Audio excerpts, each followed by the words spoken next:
नमस्कार, सुस्वागतम, वेलकम, अभिनंदन। मैं हूं आपके साथ आपकी अपनी होस्ट डॉक्टर बैरागी। महाशिवरात्रि की हार्दिक शुभकामनाएं। महाशिवरात्रि पर दूध, दही और शहद के कुछ उपाय जो आपको माला माल कर जाए। भगवान शिव जहां सृष्टि का संहार करता है, कहा जाता है कि वहीं भोलेनाथ आपको भक्ति के अंदर, आप अगर उनके मन भाव से भक्ति करते हैं तो आपको सब कुछ दे देते हैं, और वो भी क्षण भर में प्रसन्न होकर दे देते हैं, अभय दान दे देते हैं, धन दौलत दे देते हैं। भगवान शिव को प्रिय त्योहार महाशिवरात्रि का पर्व 26 फरवरी को पूरे देश में धूमधाम से मनाया जा रहा है, और देश भर के शिवालयों में भक्त भगवान शिव को प्रसन्न करने के लिए उनकी पूजा अर्चना आराधना कर रहे हैं। हिंदू धर्म में महाशिवरात्रि त्योहार में भगवान शिव के प्रति भक्तों का समर्पण बहुत ज्यादा होता है। बहुत महादेव के भक्त, अरे जो भक्त कावड़ लेकर पैदल चलकर आ जाते हैं, सोचिए उनके लिए महाशिवरात्रि कितना बड़ा त्योहार है। महाशिवरात्रि में एक ऐसा दिन है जिस दिन आप बिना सोचे समझे कुंडली मिलाए अपनी शादी कर सकते हैं। अनसूचा साया होता है महादेव ही एक ऐसे देव है जिनकी पूजा ज्यादा दिमाग लगाने की जरूरत नहीं है। वो अपने भक्त की श्रद्धा से चढ़ाई हुई धतूरा, जो कि कांटों से भरा होता है, उसे भी स्वीकार कर लेते हैं। आज हम बात करेंगे कि शिव की पूजा में अर्पित होने वाले दूध, दही और शहद के ऐसे क्या उपाय हम कर सकते हैं जो भगवान हम पर जल्दी प्रसन्न हो जाएंगे। तीनों चीजें भोलेनाथ को बहुत प्रिय हैं। उनको चढ़ाने से क्या क्या लाभ होता है, इन वस्तुओं से जुड़े हुए सभी उपाय और आपके जीवन में आ रही अलग अलग दिक्कतों को आज हम दूर करेंगे। वैसे तो कहा जाता है कि अगर महाशिवरात्रि पर विविध रूप से, मतलब अलग अलग तरीके से भगवान की पूजा की जाए तो भगवान बेहद प्रसन्न होते हैं, लेकिन भगवान को केवल एक लोटा जल ही चढ़ा दिया जाए तो भगवान सब कुछ दे देते हैं। सामान्यतः जल, दूध, दही, शहद, चीनी, घी, भगवान को जो है उनका जल अभिषेक किया जाता है, भगवान का पंचामृत से अभिषेक किया जाता है, जिससे महादेव बेहद प्रसन्न होते हैं। ये तो कुछ चीजें हैं जो उन्हें बेहद ही प्रिय हैं। शिव जी खास तौर पर ठंडा जल बहुत पसंद करते हैं, ठंडी चीजें बहुत पसंद करते हैं, जैसे जल, जैसे दूध, जैसे दही, जैसे शहद। परंपरा है कि ये चीजें भगवान पर चढ़ाने से आपकी हर मनोकामना पूर्ण होती है। शिवलिंग पर जल सोने, चांदी, पीतल, तांबे के लोटे में ही चढ़ाना चाहिए, और हो सके तो दूध तो आपको चांदी के बर्तन में ही चढ़ाना चाहिए। ना हो कुछ भी तो स्टील के बर्तनों का भी प्रयोग कर सकते हैं। चांदी का लोटा ना हो तो मिट्टी का कलश भी प्रयोग कर सकते हैं। जल दूध में चढ़ा सकते हैं। स्टील, एल्युमिनियम, लोहे का प्रयोग लोग करने से मना करते हैं या हमें बचना चाहिए, लेकिन अगर आप ध्यान से देखें तो हर महादेव के मंदिर के अंदर आपको स्टील के लोटे ही मिलेंगे। कोई भी धातु, पहले जमाने के लोग भगवान महादेव के ऊपर अगर कोई भी धन की प्राप्ति चाहते थे, चांदी ही चांदी हो जाए उनकी, तो चांदी के अंदर ही भगवान को दूध अर्पण करते थे, शहद अर्पण करते थे।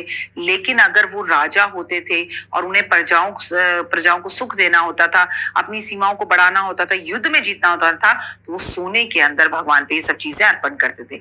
शिवलिंग पर दूध क्यों? शिवलिंग पर अर्पित होने वाला कच्चा दूध जो है, अगर आप चढ़ाते हैं तो सोचिए कि आपके जीवन के अंदर दूध चढ़ाने से शिवलिंग पे बेहद प्रसन्न होती है माता पार्वती, क्योंकि कहते हैं उन्होंने नीलकंठ है, अपने कंठ में जो है उन्होंने समुद्र मंथन के टाइम पर सारे विष को रोक लिया था। तो भगवान को यहाँ बड़ा दर्द होता है। जब हम उस पर ठंडा ठंडा दूध शिवलिंग पर अर्पण करते हैं तो महादेव बेहद प्रसन्न होते हैं, आपको स्वस्थ स्वास्थ्य देते हैं, रोग मुक्त करते हैं, और प्रभु को एक कष्ट में, उनके तकलीफ में उन्हें आराम मिलता है, जिससे मां पार्वती बेहद प्रसन्न होती हैं और आपकी हर मनोकामना को पूर्ण करती हैं। शिवलिंग को भगवान शिव का प्रतीक माना जाता है। दूध को पवित्रता का प्रतीक माना जाता है, जीवन का प्रतीक माना जाता है। जब बच्चा जन्म लेता है तो माँ का दूध ही ग्रहण सबसे पहले करता है। भगवान शिव पर दूध चढ़ाने से भक्त अपने जीवन को पवित्र करते हैं, और जो भी जाने अनजाने में उनसे गलतियां हो जाती हैं वो सब प्रभु माफ करते हैं। शिव पुराण के अनुसार समुद्र मंथन के दौरान जब विष निकला तो भगवान शिव ने उसे ग्रहण कर लिया, और ग्रहण कर माता पार्वती ने उसे हाथ से रोक लिया कि वो विष जो है भोलेनाथ के पेट में ना जाए, तो इसलिए उन्हें नीलकंठ, यहाँ पर जो है नीलकंठ कहा जाता है। इसीलिए जब हम महादेव के ऊपर दूध अर्पण करते हैं तो उन्हें आराम मिलता है। उस विष में ठंडा ठंडा दूध, ठंडा ठंडा जल, ठंडा ठंडा दही, वो उस विष की जो तपन है उसे कम करता है, जिससे आपको सुख मिलता है। शिवलिंग पे दूध अर्पण करने से धार्मिक और वैज्ञानिक कारण बताए गए हैं। विज्ञान कहता है कि दूध में कैल्शियम और प्रोटीन होता है जो शिवलिंग को मजबूत बनाता है, और मजबूत बनाने में मदद करता है, जिससे शिवलिंग आसानी से टूटता नहीं है। दूध के अंदर लैक्टिक एसिड होता है जो कि शिवलिंग पर जमा गंदगी को तुरंत हटा देता है। दूध चढ़ाने से वातावरण सकारात्मक और ऊर्जावान होता है, और जब वही दूध नाली में जाता है तो उसमें जो जीव जंतु हैं उस दूध को पी लेते हैं। हर हाल में फायदा ही फायदा। शिवलिंग पर दही क्यों अर्पित किया जाता है, इस बात को लेकर भी कई धार्मिक मान्यताएं और कई वैज्ञानिक मान्यता है। शिवलिंग पे दही अर्पित करने से व्यक्ति का जो जीवन है वो बहुत खूबसूरत होता है, और जीवन के अंदर कई चीजों के जो वो फैसले नहीं ले पाता वो अच्छे होते हैं। उसका चंद्रमा जो है वो अच्छा होता है। अब बात शिवलिंग पर शहद क्यों अर्पित किया जाता है। मैं बता दूं कि धार्मिक मान्यताओं के अनुसार महादेव पर, भोलेनाथ पर शहद अर्पण किया जाता है। ऐसा करने से, शहद से रुद्राभिषेक करने से आपके लोगों के साथ संबंध मधुर होते हैं, चाहे वो आपका बॉस हो, चाहे आपकी पत्नी हो, चाहे आपका पार्टनर हो। हालांकि मैं आपको बता दूं, दूध, दही, शहद से जुड़े बहुत सारे उपाय हैं जिसका जिक्र शिव पुराण में किया गया है। उनमें से कुछ उपाय मैं आज आपको बताने जा रही हूँ। जी हाँ, ये उपाय मैंने सारे शिव पुराण में से पढ़कर आपको बता रही हूँ।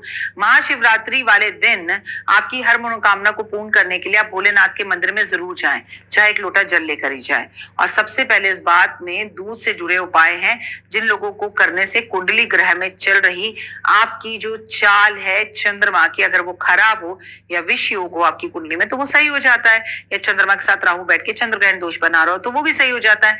मन में कुछ भी कामना हो तो महाशिवरात्रि वाले दिन देसी गाय का दूध ब्रह्म मुहूर्त में महादेव पर अर्पण जरूर करें, या प्रदोष काल में शाम के टाइम पर करें, और उसके बाद 7 सोमवार इसी उपाय को रिपीट करिए। आप देखिए आपकी कोई भी मनोकामना हो वो 7 सोमवार में पूरी हो जाएगी।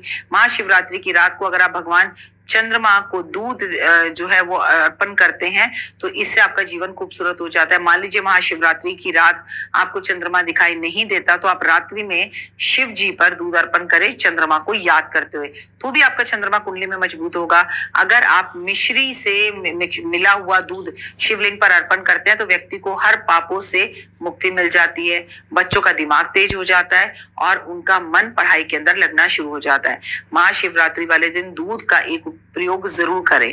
करना क्या है, उपाय करने से नजर दोष की सभी समस्याओं से छुटकारा मिल जाता है। इसके लिए आपको, जिनको नजर लगी है, वो कच्चा दूध उस बच्चे के हाथ से या उस व्यक्ति के हाथ से लेके शिवलिंग पर अर्पण करवाएं। फिर जलधारी से दूध गिर रहा हो तो उस व्यक्ति के सिर के ऊपर वो गिरता हुआ दूध जो है उसका छिड़काव मार दें।